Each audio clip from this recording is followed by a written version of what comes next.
Selamat pagi Bapak Ibu yang Tuhan Yesus kasihi. Gema Kabar Baik menyapa kita pagi hari ini, Rabu 23 Juli 2025, bersumber dari santapan harian.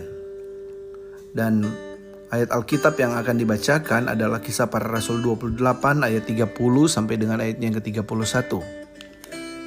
Demikian firman Tuhan. Dan Paulus tinggal 2 tahun penuh di rumah yang disewanya sendiri itu. Ia menerima semua orang yang datang kepadanya dengan terus terang dan tanpa rintangan apa-apa. Ia memberitakan kerajaan Allah dan mengajar tentang Tuhan Yesus Kristus. Dari ayat firman Tuhan ini, maka Gema Kabar Baik menyapa kita yang bersumber dari Santapan Harian edisi Rabu 23 Juli 2025 diberi judul Tetap Menjadi Saksi. Tetap menjadi saksi. Bapak Ibu Saudara sekalian, banyak sudah pemfitnaan, penolakan, dan penganiayaan yang telah dialami oleh Paulus. Di tengah itu semua, ia tanpa henti-hentinya memberitakan Injil. Sampai akhir catatan Lukas di dalam kitab Kisah Para Rasul, ditunjukkan bahwa Paulus tetap menjadi saksi Kristus. Selama 2 tahun ia tinggal di tempat yang disewanya sendiri, yang berarti ia menanggung sendiri biaya hidupnya. Dari sini kita dapat memegang asumsi logis bahwa Paulus sebagai seorang tahanan tidak membuang-buang waktu, tetapi terus bekerja demi seluruh kebutuhan hidupnya. Bahkan, tidak hanya itu, Paulus juga tetap menyampaikan Injil Kerajaan Allah dan ajaran Tuhan Yesus Kristus kepada semua orang yang datang kepadanya. Dikatakan bahwa Paulus berbicara dengan terus terang dan tanpa rintangan. Ini menandakan bahwa pada akhirnya Paulus, meski dalam keadaannya sebagai tahanan, bebas untuk bersaksi dan berhasil mengatasi segala rintangan.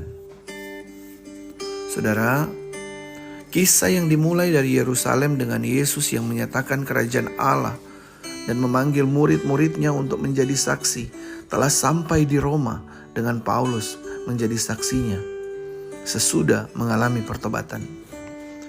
Injil yang pada mulanya ditolak dan dianggap sebagai kebodohan telah mengubah hidup jutaan orang di seluruh dunia. Semua ini karena kuasa Allah yang menyertai setiap orang yang dipanggil dan diutusnya. Karena itu, setialah selama kita masih memiliki kesempatan untuk menjadi saksi Kristus di tengah-tengah dunia ini. Mungkin apa yang harus kita lakukan untuk bersaksi sungguh sulit atau bahkan tampak mustahil. Tetapi dalam keyakinan iman bahwa Tuhan yang mengutus pasti juga memampukan, bersaksilah. Saudara, ceritakanlah kasih dan kuasa Allah yang telah membawa keselamatan bagi Anda. Bersikaplah terus terang mengenai apa saja yang telah Allah lakukan dalam hidup Anda. Kesulitan dan masalah datang silih berganti. Tetapi itu bukan rintangan bagi kita yang mempunyai tugas untuk menjadi saksi bagi Tuhan Yesus Kristus. Mari kita berdoa.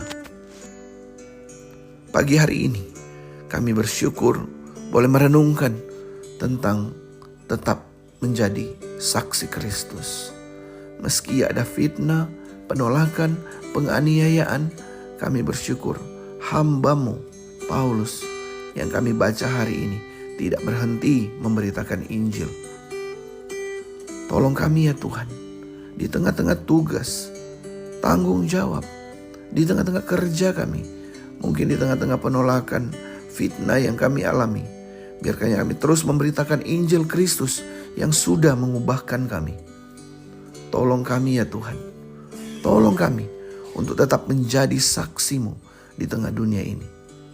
Dalam nama Tuhan Yesus Kristus, kami berdoa dan bersyukur. Amin. Bapak Ibu Saudara, bersaksilah dimanapun kita berada, jadilah saksi Kristus yang setia. Selamat pagi, selamat beraktivitas. Tuhan Yesus memberkati. Shalom.